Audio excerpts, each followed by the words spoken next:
করার তৌফিক দান করেন। এই পর্যায়ে আপনাদের সম্মুখে সংক্ষিপ্ত আলোচনা পেশ করবেন মুফাসসিরে কোরআন প্রখ্যাত আলেমে দ্বীন জনাব হযরত মাওলানা আবুল হাসান হাবিবী সাহেব, ইমাম ও খতিব ফতুল্লাহ জামে মসজিদ নারায়ণগঞ্জ। আমি হযরতের তাকবীর পেশ করার জন্য সবিনয় অনুরোধ করছি। আসসালামু আলাইকুম ওয়া রাহমাতুল্লাহ।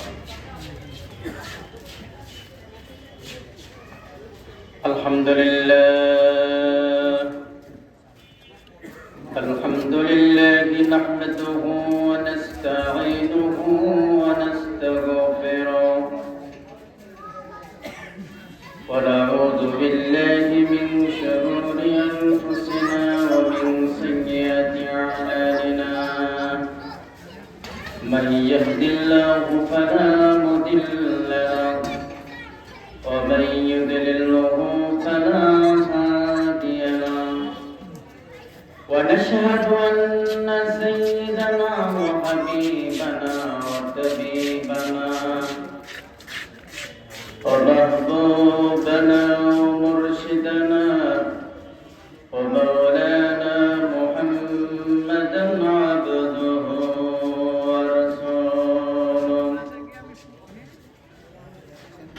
أما بعد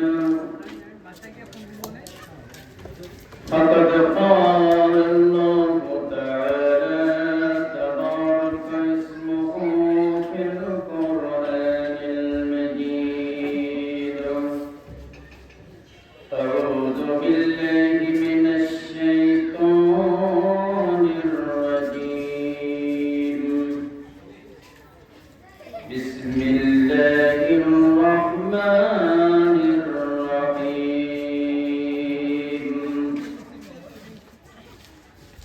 كل نفس ذائقة الموت. وقال تعالى إنك ميت وإنهم ميتون. وقال رسول الله صلى الله عليه وسلم الكيس من دان نفسه وعمل لما بعد الموت. وقال تعالى في شان حبيبه إن الله وملائكته يصلون على النبي يا أيها الذين آمنوا صلوا عليه وسلموا تسليما. اللهم صل على محمد وعلى آل محمد كما صليت على إبراهيم وعلى آل إبراهيم إنك حميد مجيد. اللهم بارك على محمد وعلى آل محمد كما باركت على إبراهيم وعلى آل إبراهيم إنك حميد مجيد. بلغ ولا بكماله كشف الدجى بجماله حسنت جميع خصاله صلوا عليه وآله.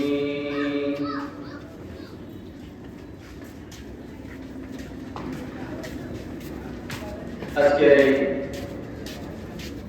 মাহফিলের ইন্তেজাম কমিটি এবং সম্মানিত সভাপতি সাহেব, প্রধান অতিথি এবং সমস্ত দাওয়াতি উলামায়ে কেরাম, মঞ্চে উপবিষ্ট উলামায়ে কেরাম, সামনে উপবিষ্ট ইসলাম প্রিয় দিন প্রিয় শ্রোতা এবং পর্দার আড়ালে অবস্থানরত সম্মানিত মা ও বোনেরা, সকলেই দিল করে শুকর আদায় করে আলহামদুলিল্লাহ। আজকে এই মাহফিলতে আমরা সকলেই খুশি কিনা? খুশি, কিন্তু একজন বেজার। তার নাম কে?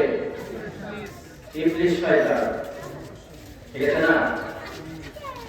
ইবলিস শয়তান খুবই বেজার, কিন্তু আবার ইবলিস শয়তান খুশি হবে ওই সময় যখন এই শ্রোতা বিন্দু যারা এখানে আছে তাদেরকে কোনো না কোনো ভাবে এই মাহফিলের ফায়দা থেকে যখন বঞ্চিত করতে পারবে। কথা ঠিক কিনা?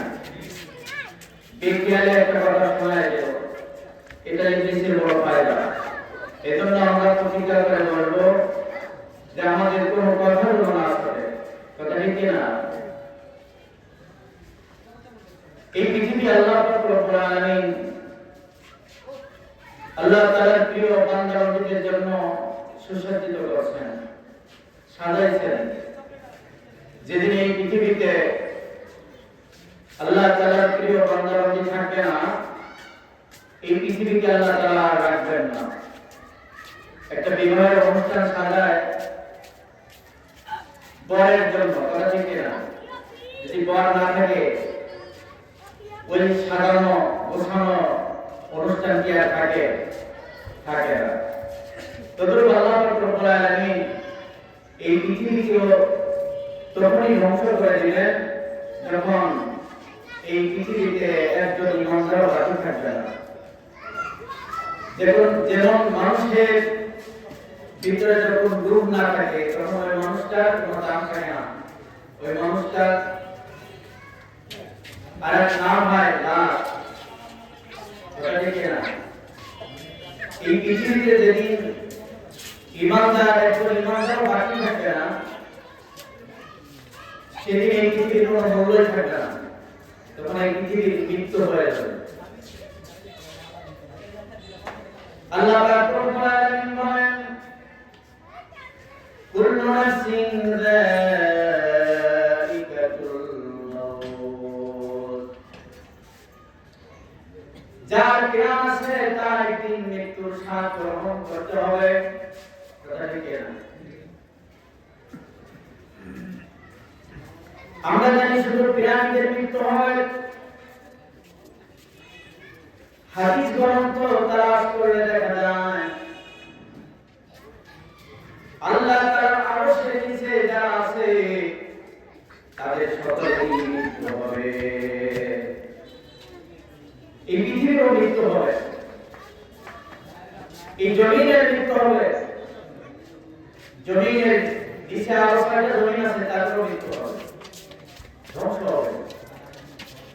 উপরে যত গরম নক্ষত্র আছে সবই ধ্বংস হবে। যত ছায়াপথগুলো আছে এগুলো ধ্বংস হবে। এমনকি উপরে সব কিছু ধ্বংস হয়ে যাবে। আসমান, সাতটা আসমান, প্রথম আসমানকে আল্লাহ তাআলা স্থির পানি দ্বারা সৃষ্টি করেছেন।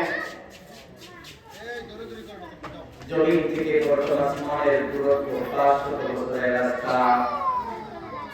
আল্লাহ পাক রব্বুল আলামিন বললেন, অবমালাতুল এই আসমানকে ধ্বংস করে দাও। দ্বিতীয় আসমান লোহা দ্বারা আল্লাহ তাআলা সৃষ্টি করেছেন। প্রথম আসমান থেকে দ্বিতীয় আসমানের দূরত্ব হলো 500 বছরের রাস্তা। আল্লাহ পাক রব্বুল আলামিন মালাকুল মউতকে বললেন, মালাকুল মউত দ্বিতীয় আসমানকে ধ্বংস করে দাও।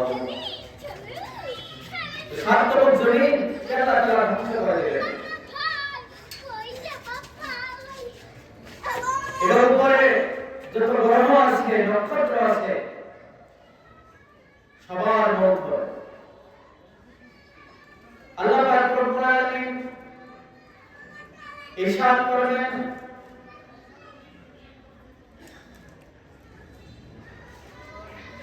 ইযা শামসু কুবিরাত, উপরে আছে সূর্য। ও মালাকুল সূর্যকে ধ্বংস করে দাও ফাইদা বারিকাল বাসার ওয়া খাসাফাল কমার চন্দ্র মধুর চন্দ্র আল্লাহ পাক রব্বুল আলামিন মানুষের মধ্যে বলেন চন্দ্র মৃত্যু আছে চন্দ্রকে ধ্বংস করে দাও ওয়াইদা নুজুম কালাত আল্লাহ পাক রব্বুল আলামিন বলেন তারকারাশিকে ধ্বংস করে দাও তারকারাশিকে ধ্বংস করে দাও এক পর্যায়ে এই পৃথিবীতে যা কিছু আছে সবার মৌত হয়ে গেল আসমানে যা কিছু আছে সবার মৌত হয়ে গেল উপরে আছে কয়টা আসমান 7টা আসমান এবং 7 আসমানে ফেরেশতা আছে কি নাই আছে সমস্ত ফেরেশতাদের মৌত হবে এবার আল্লাহ পাক রব্বুল আলামিন জিজ্ঞাসা করবেন মান বাকিয়া আল-আন হে মালাকুল মউত এখন কে বাকি আছে মালাকুল মউত তখন বলবেন হে আল্লাহ পাক রব্বুল আলামিন গুনে আমি দেখলাম 12 জন ফেরেশতা এখন বাকি আছে কয়জন 12 জন ফেরেশতা হামালাতুল আরশ আরশ গ্রহণকারী 8 জন ফেরেশতা এবং 4 জন বড় বড় ফেরেশতা হযরতে আজরাইল আলাইহিস সালাম হযরত ইসরাফিল আলাইহিস সালাম হযরত মিকাইল আলাইহিস সালাম হযরত জিবরাইল আলাইহিস সালাম এই 4 জন এই 12 জন ফেরেশতা কি আছে বাকি আছে আল্লাহ পাক রব্বুল আলামিন যখন হিসাব করবেন এ মালাকুল মউত আওয়াজ গ্রহণকারী 8 জন ফেরেশতার মউত হবে এবং তাদের জানটা কবজ করে নাও আল্লাহ পাক রব্বুল আলামিনের হুকুম পাওয়ার সাথে সাথে আদম আলাইহিস সালাম তো তার কাজ সম্পূর্ণ করলেন বটে কিন্তু তার অন্তরের ভিতরে একটা খটকা লেগে গেল খটকাটা হলো যদি আরশ গ্রহণকারী ফেরেশতাদের মওত হয়ে যায় তাহলে আল্লাহ তাআলা আরশের অবস্থা কি অন্তরের খবর কে জানেন আল্লাহ আল্লাহ পাক রব্বুল আলামিন যখন প্রশ্ন করবেন ও মালাকুল মউত তোমার অন্তরের ভিতরে কি আছে সেটা তুমি জানো দাওয়াতগুলো ইসলামের মালাকুল মউত তুমি এটা মনে করো না আজম আরশ গ্রহণকারী ফেরেশতাদেরকে আমি আল্লাহ তাআলা এর জন্যই বানিয়েছি যে আমার আরশকে গ্রহণ করবে এজন্য আমি তাদেরকে বানাই নাই বরঞ্চ তাদেরকে সৃষ্টি করে আমার আরশের দায়িত্ব দিয়ে তাদের সম্মানকে আমি আল্লাহ রাব্বুল ইজ্জত বাড়িয়ে দিয়েছি তাদের ছাড়াও আমার আরশ আমি ইন্নাল্লাহ আলা কুল্লি শাইইন কাদির সব কিছুর উপরে আমার ক্ষমতা সবকিছু সৃষ্টি আমি আল্লাহ তাআলা সৃষ্টি করেছি সবকিছু মাখলুক আর আমি খালিক আমার ক্ষমতা সমস্ত মাখলুকের উপর আমি তো আমার এক নাম সমান আল্লাহ তাআলা কোন কিছুর মোকাবিকি কি বলেন সমস্ত সৃষ্টি কিন্তু একজন আরেকজনের মোকাবিকি এই যে মনে করেন একটা মাহফিল আয়োজন করেছেন এখানে শ্রোতারা বক্তার মোকাবিকি বক্তা যদি না থাকে শ্রোতাদের কোনো মূল্য নাই এই মাহফিলের মঞ্চের কোনো মূল্য নাই আবার বক্তা আছে কিন্তু শ্রোতা নাই এই মঞ্চের কোনো মূল্য নাই কথা ঠিক না কিন্তু আল্লাহ তাআলার একটা সমান আল্লাহ তাআলা মোকাবিক সমস্ত মাখলুক মোকাবিক কথা ঠিক না আল্লাহ পাক রব্বুল আলামিন বলেন ও মালাকুল মউত তুমি মনে করতেছো আপনার ফেরেশতার যদি মওত হয়ে যায় তাহলে আল্লাহ তাআলার সেই অবস্থা হবে তুমি এটা মনে করো না বরং আমি আরশ গ্রহণকারী ফেরেশতাদেরকে আরশের দায়িত্ব ভর দিয়ে তাদের সম্মান আমি বাড়িয়ে দিয়েছি আল্লাহ পাক রব্বুল আলামিনের হুকুম হবে আরশ গ্রহণকারী একজন ফেরেশতার মৃত্যু হবে আল্লাহ পাক রব্বুল আলামিন এবার ডাক দিয়ে বললেন, ও মালাকুল মউত, মান বাকিয়া আল-আন, এখন কে বাকি আছে? কয় আল্লাহ, হযরত জিবরাইল, হযরত মিকাইল আলাইহিস সালাম, জিবরাইল আর মিকাইল, ইসরাফিল, এরা বাকি আছে, আমি বাকি আছি। আল্লাহ পাক রব্বুল আলামিন বলবেন, কোথায় আজ জিবরাইল, কোথায় আছে মিকাইল, তাদের জান কবজ করো। এই হুকুম যখন হবে তখন আরশ আল্লাহ তাআলার কাছে সুপারিশ করবে, আল্লাহ তাআলা আরশ আল্লাহ তাআলার কাছে সুপারিশ করবে, আরশ সুপারিশ করবে, আল্লাহ তাআলা আপনি আমার সামনে সব কিছু জান কবজ করলেন, ধ্বংস করলেন, সব কিছু আমি দেখলাম, আত্মরোগ জমিকে ধ্বংস করেছেন, গরম নক্ষত্র, লৌহ কলম, সব কিছু আপনি ধ্বংস করতেছেন, আমি দেখতেছি। কিন্তু হযরত মিকাইল আলাইহিস সালাম কে ছিলেন, হযরত জিবরাইল আলাইহিস সালাম কে ছিলেন, তাদের জান কবজ করেন না। আল্লাহ পাক রব্বুল আলামিন তখন বলবেন, উসকুত ইয়া আরশ, হে আরশ তুমি চুপ থাকো, ইন্নী কাতাবতুল মাউত আলা মান তাহতাল আরশ, আমি সব কিছু লিখে রাখছি, আরশের নিচে যেই থাকবে তারই মৃত্যু হবে, আরশের নিচে যে আছে তারই কি হবে? মৃত্যু হবে। এখন আপনাদের কাছে প্রশ্ন করি, আল্লাহ তাআলা আরশের নিচে হযরত জিবরাইল আলাইহিস সালাম আছে কিনা? মিকাইল, সাতলোক আসমান, সাতলোক জমিন, সূর্য, চন্দ্র, নক্ষত্র, সব কিছু আল্লাহ তাআলা আরশের নিচে আছে, কথা ঠিক কিনা?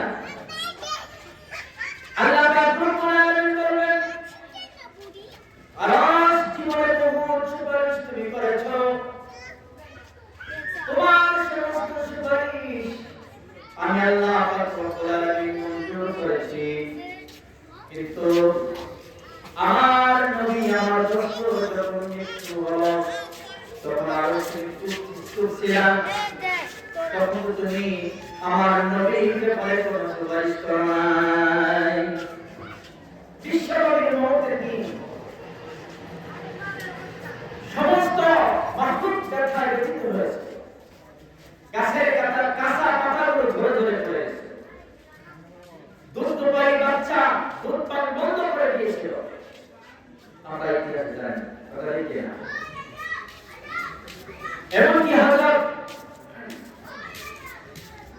যায়েদ ইবনে হযরত আব্দুল্লাহ ইবনে যায়েদ ইবনে আব্দুর রাব্বিহি রাদিয়াল্লাহু তাআলা আনহু ওই গাছে উঠেছিলেন, খেজুর গাছে খেজুর পাড়ার জন্য।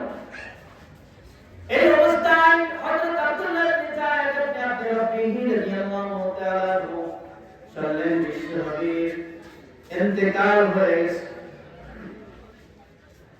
হযরত আব্দুল্লাহ ইবনে যায়েদ ইবনে আব্দুর রাব্বিহি রাদিয়াল্লাহু তাআলা আনহু এই কথা শোনার সাথে সাথে ওনার শরীর অবাক হয়ে গেছে, হাত পা অবশ হয়ে গেছে। রাসূল করিম সাল্লাল্লাহু আলাইহি ওয়াসাল্লামের ওয়াফাতের কথা শুনে উনি বেহুশ হয়ে ওখান থেকে হাত পা ছেড়ে দিয়ে জমিনে পড়েছে। আর তিনি দোয়া করেছিলেন, আয় আল্লাহ, অনেক কিছু দোয়া করেছিলেন সময়, তার মধ্যে এই দোয়াটা ছিল, আয় আল্লাহ তুমি আমাকে অন্ধ বানায় দাও। তার কারণ আজ থেকে বিশ্বনবীকে এই চোখ আর দেখতে পাবে না, যে চোখ বিশ্বনবীকে দেখতে পাবে না এই চোখ আমার দরকার নাই, এই চোখ এই বিশ্ব জাহানের সৌন্দর্য দেখতে চায় না। এই যে খেজুর বাগানের এখন খেজুর বাগানে খেজুর পাকের মৌসুম, এটা দেখে এই চোখ আমাদের উৎফুল্লিত হবে, এটা এই চোখ দেখতে চায় না, এই পৃথিবীর কোন সৌন্দর্যের চোখ দেখতে চায় না যদি বিশ্ব নবী না থাকে, এই চোখের কোনো মূল্য নাই। হযরত আব্দুল্লাহ ইবনে জার ইবনে আব্দুর রাব্বিহি রাদিয়াল্লাহু তাআলা এই দোয়া করার সাথে সাথে আল্লাহ পাক রব্বুল আলামিন তার দুই চোখ বন্ধ করে দিলেন। যখন বন্ধ করে দিলেন তখন আব্দুল্লাহ ইবনে জার ইবনে আব্দুর রাব্বিহি রাদিয়াল্লাহু তাআলা আল্লাহ তাআলার কাছে আবার দোয়া করেছেন, আল্লাহ এই চোখ আমার জান্নাতে যাওয়ার পরে এই চোখ আমার দরকার আছে, তুমি জান্নাতে আমার এই চোখ ফিরিয়ে দিও, যেন ওখানে বিশ্বনবী সাল্লাল্লাহু আলাইহি ওয়াসাল্লাম থাকবেন, এই চোখ দিয়ে আমি বিশ্বনবী সাল্লাল্লাহু আলাইহি ওয়াসাল্লামকে দেখতে চাই। সুবহান। হযরত আবু বকর সিদ্দিক রাদিয়াল্লাহু তাআলা বিশ্বনবীর ওফাতের কথা শোনার সাথে সাথে এমন ভাবে তিনি চোখ হয়েছিলেন যে কলিজার ভিতরে আঘাত সৃষ্টি হয়েছে, আঘাত সৃষ্টি হয়ে কলিজা পড়ে গিয়েছিল। কলিজা পড়ার যখন ঢোকার করত তখন কলিজা পড়ার গন্ধ অনুভব করতে হবে। হযরত ওমর রাদিয়াল্লাহু তাআলা তিনি বিশ্বনবীর ওফাতের কথা শুনে এমন ব্যথিত হলেন, উনি তরবার নিয়ে বের হলেন আর বললেন, কে বলেছে বিশ্বনবীর ওফাত হয়েছে? যে বলবে আমার সাথে বিশ্বনবীর ওফাত হয়েছে, এই তরবার আর তার গর্দান। বিশ্বনবীর ওফাতের কথা শুনে বনের হরিণী, জঙ্গলের প্রাণীরা আহার বন্ধ করে দিয়েছিল।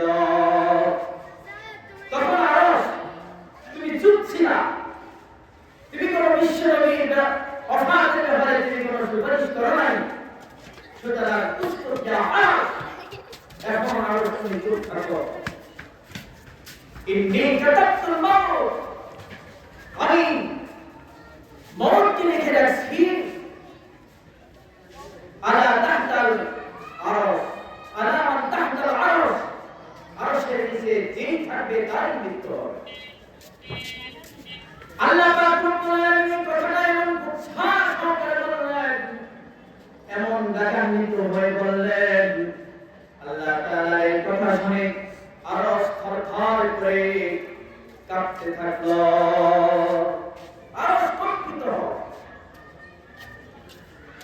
আল্লাহ পাক রব্বুল আলামিনের হুকুম পাওয়ার সাথে সাথে হযরত আলাইহিস সালাম, হযরত মিকাইল আলাইহিস সালাম এবং হযরত জিবরাইল আলাইহিস সালামের জানটা কবজ করে নিলেন। আল্লাহ পাক রব্বুল আলামিন প্রশ্ন করলেন, মান বাকিয়া আল্লাহ, হে মালাকুল মউত, এখন কে বাকি আছে? মালাকুল মউত বললেন, হযরত ইসরাফিল আলাইহিস সালাম। আল্লাহ পাক রব্বুল আলামিনের হুকুম পাওয়ার সাথে সাথে হযরত ইসরাফিল আলাইহিস সালামকে হাজির করা হবে, তার জানটা কবজ করা হবে, আর সে সিংহাসনের পাশে লুটিয়ে পড়বে। এরপর আল্লাহ পাক রব্বুল আলামিন আবার প্রশ্ন করবেন, মান বাকিয়া আল্লাহ, ইয়া মালাকুল মউত, এখন কে বাকি আছে? তখন মালাকুল মউত বলবেন, তাহতাল আরশি আনা আবদুল্লাহ, আরশের নিচে আমি আপনার বান্দা, আপনার গোলাম বাকি রয়েছি। ও ফাওকাল আরশি, ও ফাওকাল আরশি রব্বানা আনতা রব্বুল আলামিন, আরশের নিচে আমি মালাকুল মউত আপনার একজন বান্দা বাকি আছি এবং আরশের উপরে আপনি বাকি আছেন। আল্লাহ পাক রব্বুল আলামিন তখন হুকুম করবেন, হে মালাকুল মউত, এখন তুমি তোমার নিজের জানটা কবজ করো।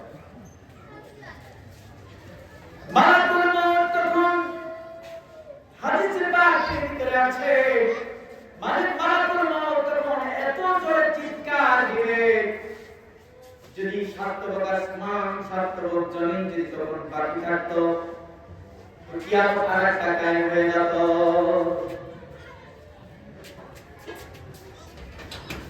মালাকুল মউতের আওয়াজ শুনে আল্লাহ পাক রব্বুল আলামিন বলেন কোন রব নাই, আওয়াজ করে কোন রব। তখন মালাকুল মউত বলেন হে আল্লাহ, যদি আমি জানতাম যে আমার প্রাণটাকে আমার নিজেকেই জান খরচ করতে হবে, তাহলে এই দায়িত্ব আমি নিতাম না। আপনার কাছে আমি থেকে ক্ষমা চেতাম যে এই দায়িত্ব বলে আমাকে অন্য কোনো দায়িত্ব দেওয়া হবে। তাহলে বোঝা গেল যে মৃত্যুর যন্ত্রণা বড় কঠিন, মৃত্যুর যন্ত্রণা বড় কঠিন। কিন্তু যে ব্যক্তি আসমানের নিচে জমিনের উপরে যে আল্লাহ তাআলার নেককার বান্দারা রয়েছে, যারা সমস্ত আমলগুলো রিজায় মাওলার উদ্দেশ্যে করে, আল্লাহ পাকের সন্তুষ্টির উদ্দেশ্যে করে, আল্লাহ পাক রব্বুল আলামিন তাদের কাম করার সময় মালাকুল মউতকে বললেন সাবধান, আমার নেককার বান্দা যেন কোনো কষ্ট না পায়। জান্নাত থেকে রেস্টিং কাপড় নিয়ে আসবে, মালাকুল মউতের সাথে 500 জন ফেরেশতা মালাকুল মউত নিয়ে আসবেন। আর তারা এখন জান্নাতের নাজ নিয়ামত তাদেরকে দেখাইতে থাকবে, নেককার বান্দাদেরকে। আর জান্নাতের হুরগুলো তারা দেখতে পাবে, আর তারা বড় আনন্দে উৎফুল্লিত হবে, আনন্দে বলবে যে আমরা আর এই দুনিয়াতে থাকতে চাই না, আমাদেরকে খুব তাড়াতাড়ি দুনিয়া নিয়ে যাও, খুব তাড়াতাড়ি আমাদেরকে নিয়ে যাও। জান্নাতের হুর কেমন? যদি জান্নাতের হুরেরা একটা হাতের আঙ্গুল দুনিয়ার দিকে বের করে দিত, সমস্ত দুনিয়ার আলোগুলো অচল হয়ে যেত, সূর্যের আলো কিরণহীন হয়ে যেত। এই জান্নাতি হুর তারা যদি মাথার চুল, এক গোছা চুল যদি দুনিয়ার ভিতরে এভাবে নাড়া দিত, সমস্ত দুনিয়া এরকম ঘৃণান্বিত হয়ে যেত। সুবহানাল্লাহ। জান্নাতি বান্দা যখন জান্নাতের ভিতরে প্রবেশ করবেন এবং হুরদের সাথে কথা বলবেন, গল্প করবেন, এক পর্যায়ে এই হুর সৃষ্টির রহস্য জান্নাতি বান্দা জিজ্ঞাসা করেন যে এই আপনাদের সৃষ্টির রহস্যটা। তখন হুর বলবেন, ও জান্নাতি বান্দা, যখন জানতে তোমার ইচ্ছা, শোনো, তোমাদের তো সৃষ্টি নাপাককারীরা, আর আমাদের তো নাপাককারী দ্বারা সৃষ্টি হয় নাই, আমাদের সৃষ্টি হয়েছে জান্নাতের ভিতরে বাইদাহ একটা নহর আছে, এই নহরের ভিতরে আমাদের সৃষ্টি। কিন্তু এই বাইদাহ নহরের ভিতরে কোনো পানি নাই। দুনিয়ার নহরগুলোর ভিতরে কি থাকে? পানি থাকে। আর ওই বাইদাহ নামে যে নহরটা জান্নাতের ভিতরে আছে, ওই নহরের পানি না, পানির ভিতরে জন্ম হয় নাই। ওই নহরের ভিতরে আছে শুধুমাত্র আতর, গোলাপজাম, মিষ্ট আম্বর। এই মিষ্ট আম্বরের ভিতরে আল্লাহ পাক রব্বুল আলামিন একটা লাল পাথর রাখলেন। একটা লাল পাথর রাখার পরে ওই পাথরটা ওইখান থেকে আবার উঠাইলেন। উঠানোর পরে আল্লাহ পাক রব্বুল আলামিন ওই পাথরের দিকে নজর করলেন। পাথরের দিকে নজর করার সাথে সাথে ওই পাথর থেকে আমি 16 বছরের হুর জন্ম নিয়েছি। সুবহানাল্লাহ।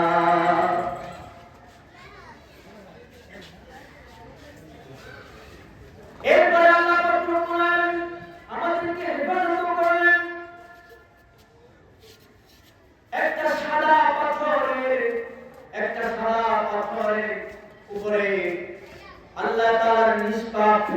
আমাদেরকে বললেন এই সাদা পাথরের উপরে একটা খোসা মারো, টোকা মারো।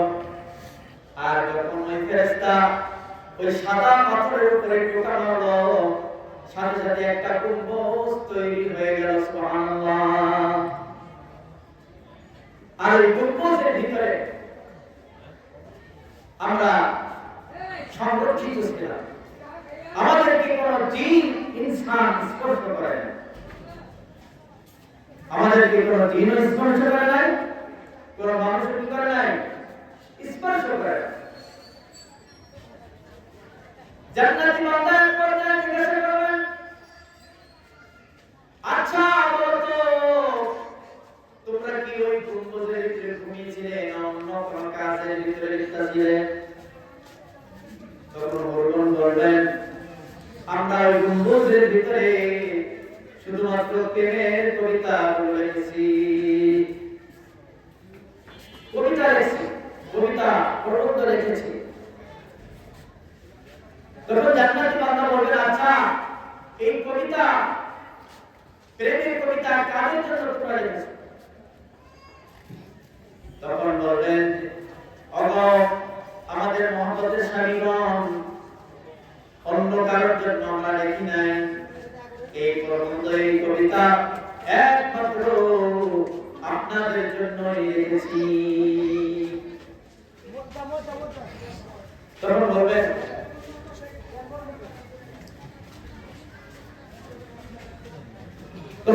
যে একটু শোনাও তো। তখন তারা শোনাবেন, যার অর্থ হলো আমরা চিরদিন থাকবো, কোনদিন আমাদের মৃত্যু আসবে না, আমরা সবসময় তোমাদের উপরে সন্তুষ্ট থাকবো, কোনদিন তোমাদের উপরে অসন্তুষ্ট হব না।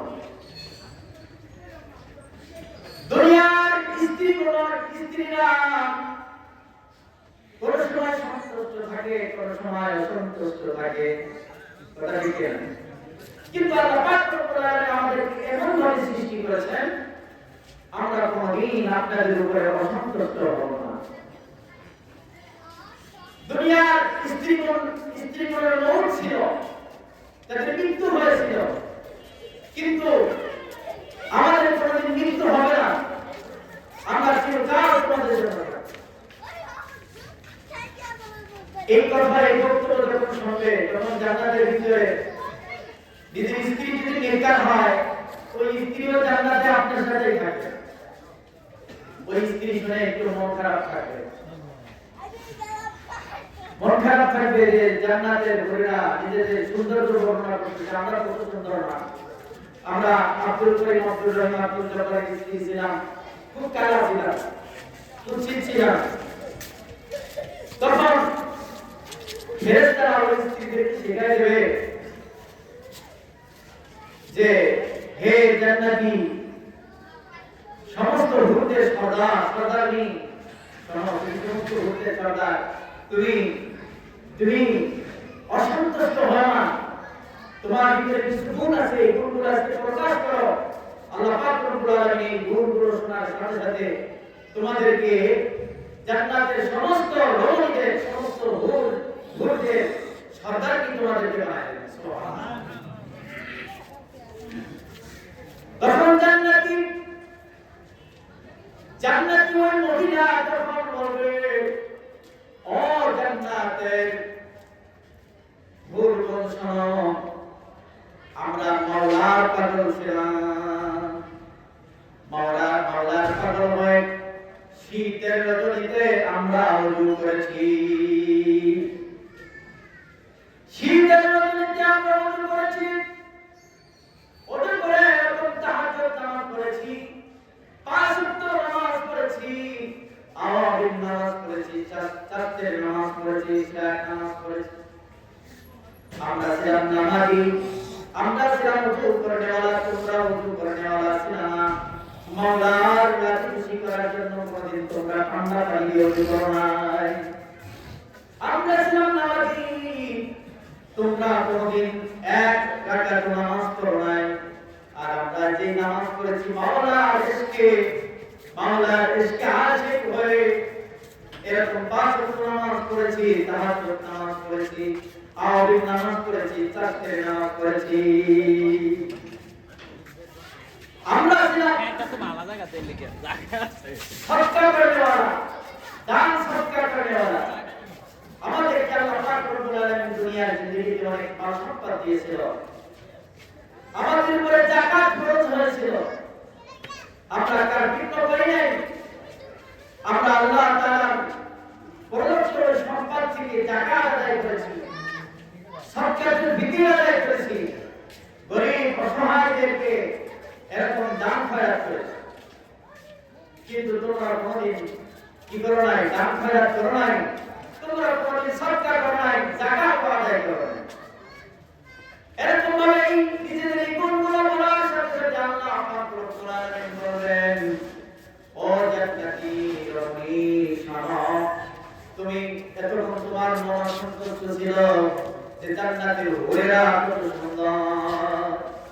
শোনো, তুমি যে তোমার গুণ বর্ণনা করলা, এই জন্য আমি আল্লাহ পাক রব্বুল আলামিন তোমার সৌন্দর্যকে, এই জান্নাতি হুরদের যে সৌন্দর্য আছে, এই সৌন্দর্য থেকে 70,000 গুণ বেশি সুন্দর তোমাকে বানায় দিলাম। শুধু তাই নয়, এই জান্নাতের সমস্ত হুরদের সর্দার নিয়ে তোমাকে বানায় দিলাম। জান্নাতের ভিতরে সর্বনিম্ন 70 জন হুর থাকবে, আর সর্বোচ্চ এটার কোনো হিসাব নাই, লক্ষ লক্ষ হাজার হাজার লক্ষ লক্ষ যে ব্যক্তি যেমন ঈমান আমল নিয়ে আল্লাহ তাআলার কাছে উপস্থিত হবে, আল্লাহ পাক রব্বুল আলামিনের পুরস্কার ওই ব্যক্তির জন্য তত বড় হবে, তত বেশি হবে। সুবহানাল্লাহ। জান্নাতের ভিতরে একবার সর্বশেষে যে ব্যক্তি জান্নাতের ভিতরে প্রবেশ করবে, এই ব্যক্তির জান্নাতটা হবে এই দুনিয়ার 10 দুনিয়ার সমতুল্য একটা জান্নাত। তাহলে যে ব্যক্তি ঈমানের ভিতরে কামেল, আমলের ভিতরে কামেল, শিরক মুক্ত ঈমান নিয়ে আল্লাহ তাআলার কাছে উপস্থিত হয়েছে, রিয়া মুক্ত আমল নিয়ে আল্লাহ তাআলার কাছে উপস্থিত হয়েছে, এই ব্যক্তিকে কত বড় জান্নাত দিবেন এটা আল্লাহ তাআলার কাছে রয়েছে। তাহলে তার জান্নাত কত বড়, জান্নাতের ভিতরে তার নিয়ামত কত বড়, তত বেশি থাকবে। জান্নাতের ভিতরে যত নিয়ামত কি থাকবে, বেশি থাকবে। জান্নাতি ব্যক্তি যখন জান্নাতের ভিতরে প্রবেশ করবে, জান্নাতি ব্যক্তিকে মাছের কলিজা দ্বারা নাস্তা করা হবে। সুবহানাল্লাহ। জান্নাতি ব্যক্তিদের খাদিম দেওয়া হবে সর্বনিম্ন 80,000 দিরহাম। কয় হাজার? দিরহাম মানে ছোট বাচ্চা খাদেম। তো এদের দুই হাতে কি থাকবে? প্লেট থাকবে, প্লেট, নাস্তার প্লেট। এক এক প্লেটের ভিতরে যে নাস্তা থাকবে, দ্বিতীয় প্লেটে ওই নাস্তা থাকবে না, পরিবর্তন আলাদা। তাহলে 80 কত? 1,60,000 প্লেট। তাহলে 1,60,000 প্লেটের ভিতরে কত প্রকার নাস্তা থাকবে, আর এক একটা নাস্তার ভিতরে যে স্বাদ থাকবে, দ্বিতীয় নাস্তার মধ্যে ওই স্বাদ থাকবে না। সুবহানাল্লাহ। এই জান্নাতে আমরা যেতে চাই, কে কে চাই? সবাই যেতে চাই, কিন্তু আমল ছাড়া না আমল করে? আমল করে। কালকে কিছু নামদার আকাশ করবো বিমা আমিরা বাদল মাউত। এটি তো ব্যক্তি যে নাকি মৃত্যুর আগে নিজেকে চেয়েছে এবং মৃত্যুর পরিস্থিতির জন্য, প্রকারের জন্য নেক আমল করেছে। কথা ঠিক কিনা বলেন? এখন নেক আমল করা ছাড়া যদি কোনো ব্যক্তি মৃত্যুর পরিস্থিতি নেয়, তাহলে এটা বোকামি হবে কিনা বলেন? বড়ই বোকামি হবে, বড়ই বোকামি হবে। তাদের মৃত্যুর যন্ত্রণা বড় কঠিন হবে। এজন্য আমরা আমল করবো, 5 ওয়াক্ত নামাজ পড়বো, সাথে সাথে আমরা সকাল বিকাল 6 তাসবিহ আমল করবো। সকালে 100 বার সুবহানাল্লাহ, বিকালে 100 বার সুবহানাল্লাহ, সকালে 100 বার সুবহানাল্লাহ, বিকালে 100 বার সুবহানাল্লাহ, এই আমল যদি কেউ করে আল্লাহ পাক রব্বুল আলামিন তাকে এমন সওয়াব দেবে যদি 100 বছর কোনো ব্যক্তি হায়াত জিন্দেগি পায় আর প্রত্যেক বছর যদি সে হজ করে তাহলে কতটি হজ হয় 100টি হজ হয় এই 100টি হজ করে যে সওয়াব সকাল বিকাল সর্বকিছুক্ষণ সুবহানাল্লাহ বলার 100 বার বিকালে সুবহানাল্লাহ বলার 100 বার এই 100 বার সুবহানাল্লাহ বলার কারণে 100 বার হজ করলে যে সওয়াব ওই সওয়াব তার আমল হয়ে যাবে এরপর আমল করব কি 100 বার আলহামদুলিল্লাহ সকালে 100 বার আলহামদুলিল্লাহ বিকালে 100 বার আলহামদুলিল্লাহ সকালে 100 বার লা ইলাহা ইল্লাল্লাহ বিকালে 100 বার লা ইলাহা ইল্লাল্লাহ সকালে 100 বার আল্লাহু আকবার বিকালে 100 বার আল্লাহু আকবার এই তাসবিহ আমল সকালে 100 বার আল্লাহু আকবার বিকালে 100 বার আল্লাহু আকবার এই আমল যদি কেউ করে বলেছে ওই দিন পৃথিবীর মধ্যে যত প্রকার নেকি আছে তার থেকে সবচেয়ে বেশি নেকি ওই ব্যক্তির আমল হয়ে যাবে সুবহানাল্লাহ আল্লাহ পাক রব্বুল আলামিন আমাদেরকে ঈমান এবং আমলের সাথে শিরক মুক্ত ঈমান রিয়া মুক্ত আমল নিয়ে আল্লাহ তাআলার কাছে উপস্থিত হওয়ার তৌফিক দান করেন। ওয়া তাওফিক ইল্লা বিল্লাহ।